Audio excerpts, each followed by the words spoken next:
All right, good afternoon, folks. It's a Saturday, September 7th. It's about 12:08 p.m. Can't get any more specific than that. All right, let's have a little talk here this afternoon. I put my fancy pants on today and had myself a little brunch. Folks, what that means is I had to stop at the gas station and I got a gas station sandwich, which I'm really regretting. So no lunch hour for me today. Okay. Let's do some tough talking here, which is kind of that's what I like to call it sometimes. But on a more serious note, let's go through a vision that I have that actually needs to be reality, and it needs to start in about a year and a half from now. Actually, baloney, it needs to start next year. I'll try and do my best to explain it to you. Okay, right now, I have got way too much electric fence touching these wood posts that I've been putting in. I've opted to take a couple hours out here with some insulators and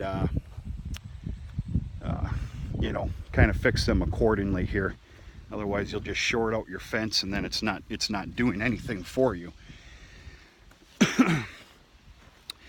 Before I did that, I came up here and added quite a few posts, and I have opted to go with these for the insulators, and I'll tell you why. I want this to break. This nice, thicker, high tensile wire, these insulators will break well before wire. Our biggest threat up here, or at least on this farm I should say, is not necessarily cattle. It's deer. 100 miles an hour through a fence, boom, you got a disaster. That's why I opted to go with these insulators, so that this little deal here will break before the wire does. Dad's been using these for years. They work. They do a good job. They're for the most part pretty damn durable. And yeah, that's that. All right, why am I putting posts up here? All right, folks, we got a big change coming here. If we opt to do so. This property here belongs to the horses. These horses are going bye-bye here in about a couple of months. Of course, these are Dad's. This is his pastime. Please don't ask me anything about the horses. I can't answer any of your questions except for that they're nice. They're nice to see on the farm here. I do enjoy horses. I'm just not a horse person. I don't know how else to say it. All right, Dad has chosen to go ahead and build himself a shelter over at their place, which is very fitting for it. They got a real nice place over there. Therefore, these horses are going away in a couple of months. Well, there is now an opportunity to abide by the rest of this property for cattle. Obviously, separated by fence. This is what we call the heifer lot.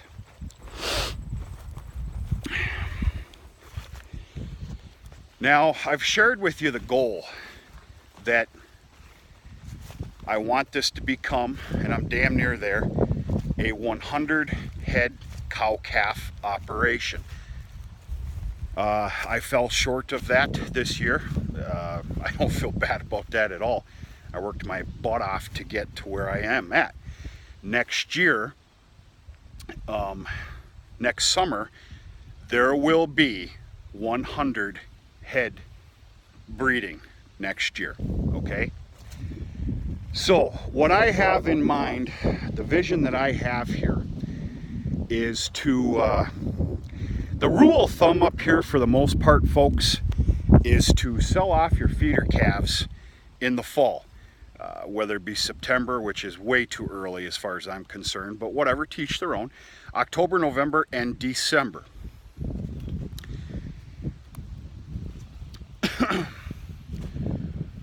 What I'm wanting to do, because the property's here, the feed is here, the field's for the feed, and everything else, not to mention there's a lot of time, what I'm looking at doing is selling off. Let's talk about a perfect world of 100 calves.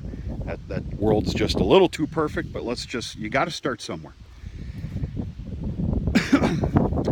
The early born calves, the first 50 being shipped out for fall sales, November, December. Keeping the later in the year born calves, 50 of them, keeping them, feeding them out all winter long for spring sales. Perfect world is those spring sale calves come on in at about, well, let's just say anywhere from about 700 to 900 pounds. 900 is a little bit on the heavier side, especially with later born calves, but let's just say 700 to 900 pounds. That's kind of what I have going here. That's what I see. It's going to take a lot to get there. Let's continue to just talk about beef calves right now, because we are going to talk about Holsteins. In order to do that, in order to house 50 calves during the winter and take care of them responsibly, this is not enough suitable property. That other part is needed, which of course is a given. We already talked about how the horses are going bye-bye.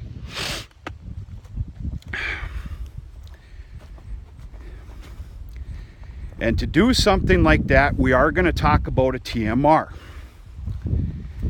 The stanchion setup is not suitable for calves that size and that young. Even if there was, there's only 30 stanchions there, headlocks, whatever you want to call them. Understand, we're doing some tough talking here. This is vision talk. The vision is to come on in here, bring in probably 50 dump truck loads worth of pit run and sand, fill this all in, because otherwise this is a disaster. Some drainage will have to be put in here as well, and basically blocking off a big square here for number one, a row of concrete feed bunks. Obviously we're talking TMR stuff here. The other vision, of course, with filling all this in is also I'd like to move the super hutches over in this area here as well, because there will be a day very much sooner than later where I will be raising Holstein bull calves, because I'm able to do so. The time is there to do it. I also believe that that market is going to change in time to come. I guess what I'm trying to say to where it's actually worth doing. Hate to put it that way, I don't know what else to say.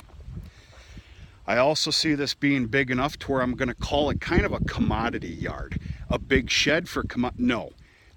Basically, this is a nice big yard to store some hay bales, make about two or three nice big pyramids of hay, and who knows, maybe even get a little crafty and bring in some wrap some lines of some product in here as well.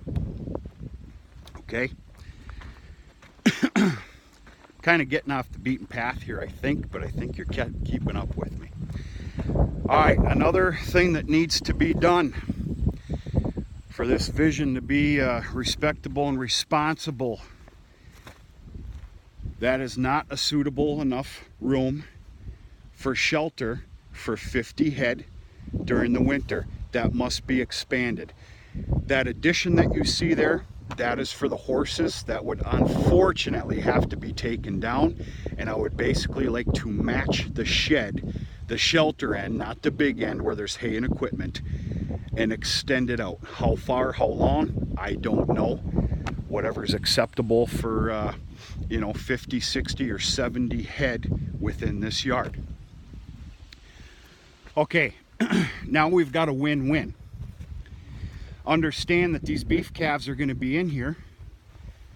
They would be in here, we're talking vision, December through, at the very latest, May. Now there's a free lot. There's a free lot for, what, 6, 7 months? Now we can talk about Holstein heifers. As you keep up with the channel, you know I took these on this year, custom raising them. Not only custom raising them, but they're being bred here AI as well. This has gone pretty damn good.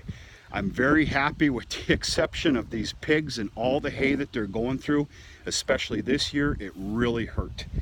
But there's more property to come. All that new seeding that I put in.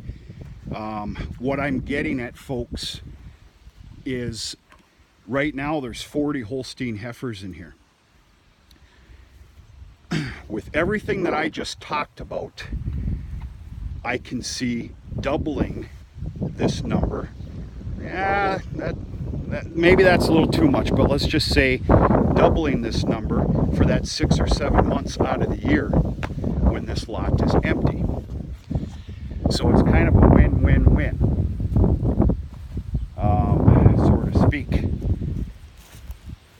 You're feeding out and raising about 50 head of beef calves that were born just a little bit later. Maybe they come in here at about 400 pounds or so.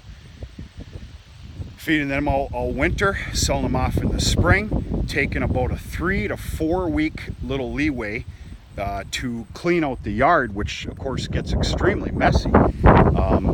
I mean, in the springs you're looking at bare minimum 40 loads of manure, if not near about 60, 70. It just depends how many animals are in here. And the same applies with the Holsteins. Once they leave in mid-November, there's 3 or 4 weeks to go ahead and clean this lot out and everything else, and make preparations for the beef calves. So there's a lot of work to be done for everything that I just spit out of my mouth. Hey you, what you doing? Huh? What you doing? I know you don't really like me. The horses really don't care for me, I don't think. Dad, they run right up to them. I gotta feed you tonight though, so maybe you ought to be nice. Huh?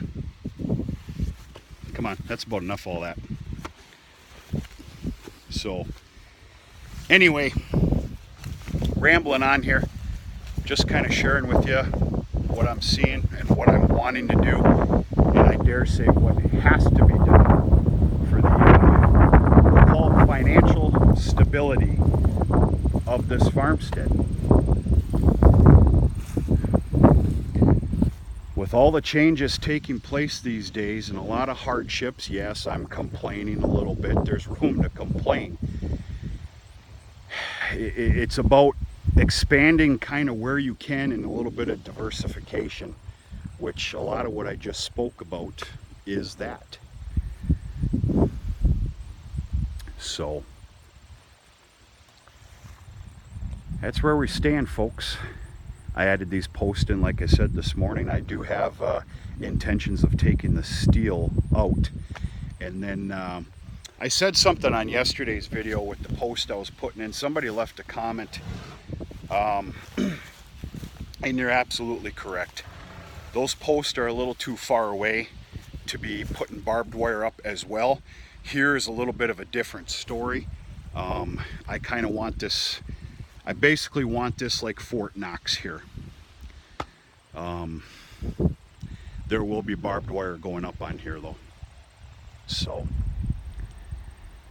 anyway, that's the plan. You have to have one, otherwise you're just walking around aimlessly. Guess I'm just kind of getting personal and sharing that with you here this morning.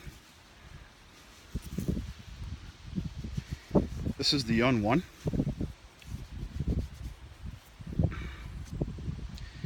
Dad's got her all trained up now. She is rideable. a little tricky just yet, still new, but she is rideable. And she obviously belongs to her, right?